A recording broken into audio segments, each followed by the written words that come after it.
If you're a grain farmer, I hate to be the bearer of bad news if you didn't already think that yourself. So, big farms are going to keep getting bigger, and small farms are going to keep dying. Wheat market is garbage.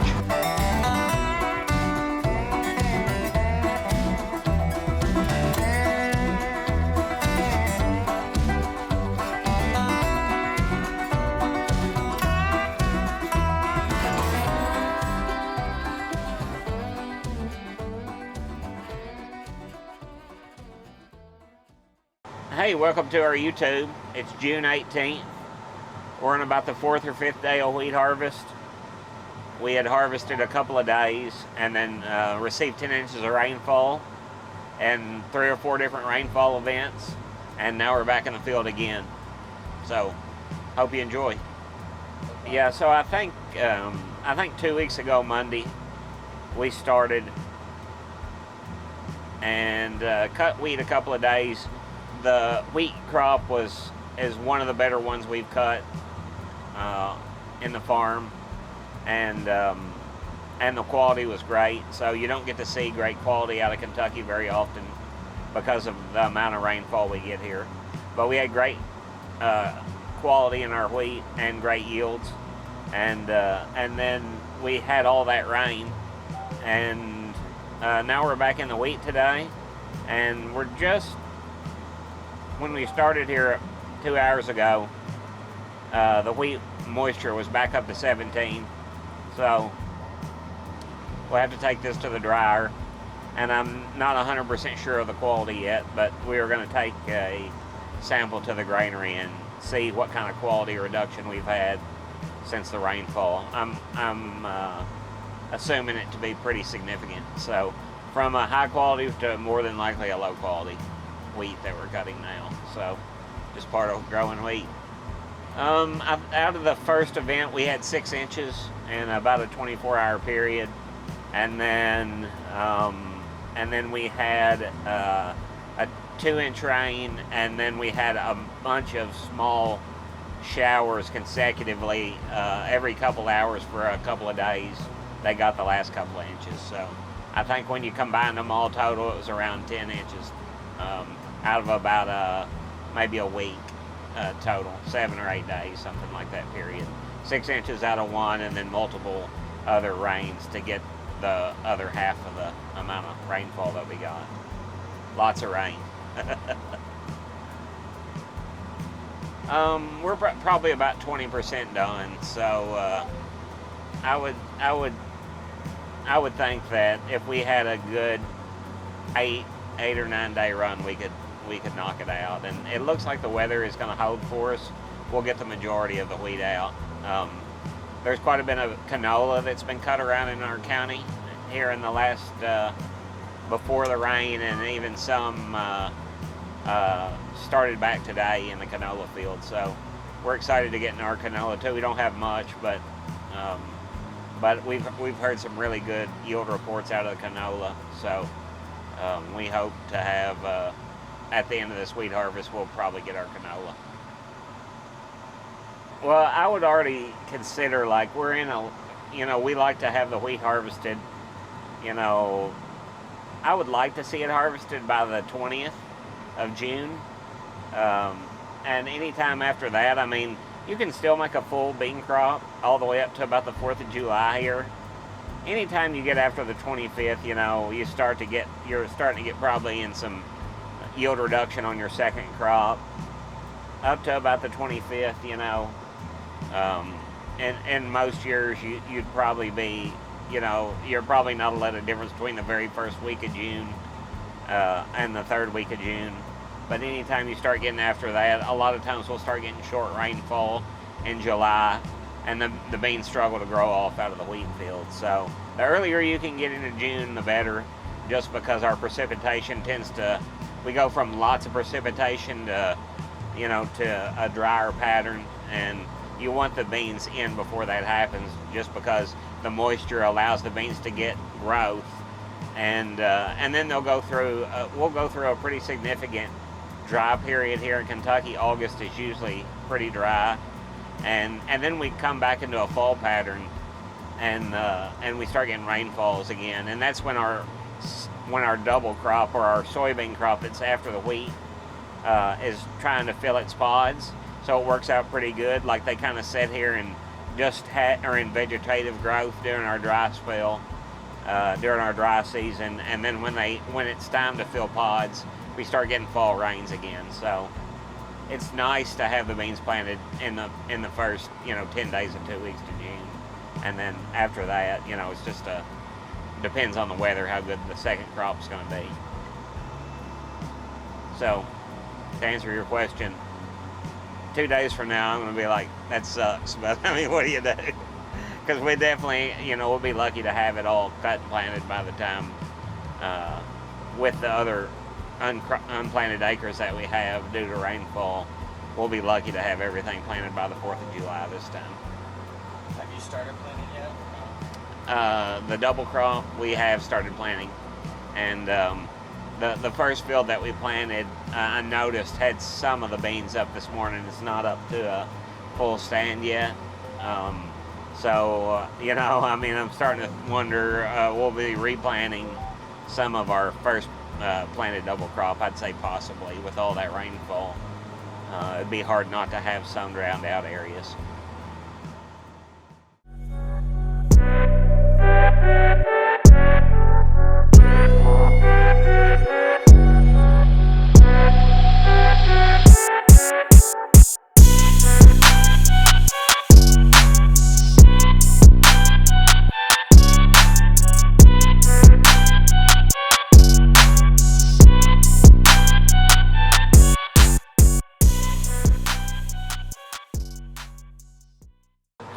Corn is tossling this week. Not widespread tossling. Our very first planting is tossling, and then I'm starting to see scattered tossels in the second plantings. So I'd say middle of next week here, a big portion, probably over 50% of our corn crop will be tasseled or tasseling. And then the following week, I'd say we'll have close to 100% of our corn crop tasseling. So pretty far along here on corn, further than normal. Our corn's a little ahead of normal. Which needs to be. Yeah, it kind of surprises me, really. Like, May was pretty cool here, and we haven't had an abnormally warm June, but we have had a lot of rainfall, and I guess the corn got its fertilizer. We got its corn fertilizer on really quick after we planted it. And with the amount of rainfall we've had, it's really had the corn in a rapid growth, and that's why we're tasseling so early here. Usually, I would expect to see our corn crop tasseling around the 4th of July, so probably 2 weeks ahead of normal, I would guess, and that probably means, unless we turn off really dry this summer, we'll probably have, and corn kind of stalls around waiting for rain, we'll more than likely have an early fall harvest. I wouldn't be surprised if we're not in full swing harvest by the 3rd week of August. And normally we're just picking around a little bit in August, but this time, if everything keeps progressing like it is now, we'll be in wide open, and maybe by the 3rd week of August this time. So a little ahead of normal on corn. And it's going to be a late soybean harvest. So yeah, the wheat market is garbage. I want to say that like about $5.40 is for soft thread is about what they're paying at the river. Even up 20, we're still not in at a profitable level. You really would like to see, at least you'd like to see 7, but I think a lot of guys would sell at 6 and just be satisfied with it for this season. But the way we priced inputs and everything, you'd really like to see the wheat, price at $7 and to make a lot of to make a good profit, I would think. So $5.40, there's going to be a lot of it go into the bins, and people just are going to wait and see what happens. And hope that sometime before fall harvest that wheat makes some type of rally there's some type of condition that happens that that makes the traders get a little nervous and bid up. And if not, people will just wind up storing it for a couple of months and selling it at $5.40. That's because most people have to get rid of it before the fall harvest comes. They can't hold both crops. So we've got a little time though for the guys that don't have it, that haven't priced wheat, to get it sold. Markets overall are they're not nervous about the weather. Lots of rain in the upper Midwest and far west both. Beneficial rains have been happening. Too much here in the south, mid-south and south, but we don't really affect the market that much. And so where the areas that mainly make the grain have been receiving beneficial rains, and were pretty dry during planting, which allowed them to get their crop in a timely manner. And then they've got beneficial rains to get that crop going. So in turn, the markets have been feeling heavy pressure by all that rainfall, and that's why a lot of times in June you'll see the market getting a little nervous, feeling like, oh, there's some dry pockets around, we might have a crop problem, and you'll see markets begin to rally, and it gives you some fall pricing opportunities. And we haven't had that this time, and it's just because dry early spring allowed the farmers to get their crop in, and then after the crop's in, beneficial rains come, and that it makes the market, it makes the traders feel like they're confident in their positions. They don't have to aggressively bid to get more grain, and so that's bad for the farmer. He's just going to have to wait and hope for some other positive news somewhere else that forces a little life out of the market. We might just see a low suppressed market through this entire harvest, and your marketing opportunities might not be until 2026. I say it's definitely possible. We're in I think this may be its third year of a down cycle, so you'll usually see down cycles in 2 or 4 year periods, and it's I thought there for a little while we were going to start to come out of this down cycle, and it would just be a 2-year down cycle. But now, just watching the markets, I feel like we're probably in a 4-year down cycle before we start to see our cash markets come back. The weather can change that, but if we continue with our same patterns, I'm gonna say that the rest of 25 and possibly a big part of 26 will be in suppressed commodity markets. So if you're a grain farmer, I hate to be the bearer of bad news if you didn't already think that yourself. So I think a lot of you're going to see a lot of guys that are right on the edge of retirement thinking, why am I going to do this another season? And so what we don't want to see, I feel like, is more consolidation. But that's probably what we're going to see, is more farm consolidation happening over the next 2 years, less farms, which I feel like for our rural communities is just horrible. The more farm consolidation you see, the more erosion in the rural economies you're going to see. Not that I think that big farms are bad, but big farms are definitely bad for our rural communities. They, instead of having a local tire man, they a lot of times have their own tire guy, or, and they maybe go outside of your community to shop for inputs, and it hurts our rural economy. So, but it's just part of progress. We've already started down that road, and I don't know that we'll ever do anything to change it. So, more of the same. Big farms are going to keep getting bigger, and small farms are going to keep dying. But I don't know. I'm not smart enough to change it, I don't think. Or just positive for the overall commodity market. Like President Trump has been, and there's been some talk about a biofuel mandate, where a lot of the crops that aren't so great for human consumption, like soybeans number 2 yellow corn can go to other uses like biofuels. And I feel like, a really good biofuel mandate could take some of the pressure off the farm economy. Just it gives us another market to go with our excess amount of commodity. And it gives us a market right here in the U.S. so we don't have to look to export so much of our profit. And, I feel like that would be a positive step.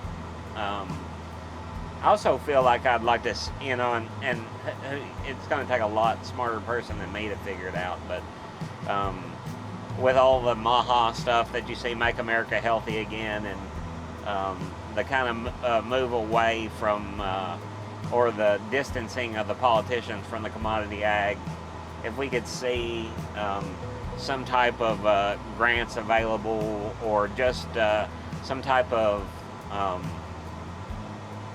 maybe a way for the government to loan starting farmers money at a low interest rate, so that they can get into a direct-to-consumer retail business producing healthy foods on small acreages for your local market. I feel like that could be, I don't know that you'll see any of that stuff come out in 2025, but I feel like that's a positive move for agriculture. We definitely need diversity on the farms, and that allows smaller farms to get started and new producers to get started, and it gives consumers an ability to choose healthy food that's fresh from their area to put in their diet. So it should make them healthier. It should help their rural community because it gives a new businessman a new avenue to make money. And it should be good for all our local tire shops and our hardware stores, and just your small input businessmen in America. So a couple of things that I hope to see come to fruition sometime in the next couple of years. And I think you'll see some of both. You'll see some biofuel mandate or a biofuel mandate, and you'll probably see a move by the government to try to support small producers, just because I feel like that there's more people than just me that want to see that. You're seeing a move by America's small businessmen and government as well to get alternative the markets open for smaller producers. Like talking about double crop soybeans, the ground now after all the rainfall is too wet to plant back today, so we're probably going to have to wait maybe into next week before we begin to seed our soybean crop back into the wheat ground we're cutting today. So I think you'll probably see that in all of the river counties here in Kentucky, and southern Illinois is experiencing the same kind of wet conditions we are, so they're kind of in the same boat we're in. So I expect to see a later than normal soybean crop based off the weather we've been experiencing here in our area.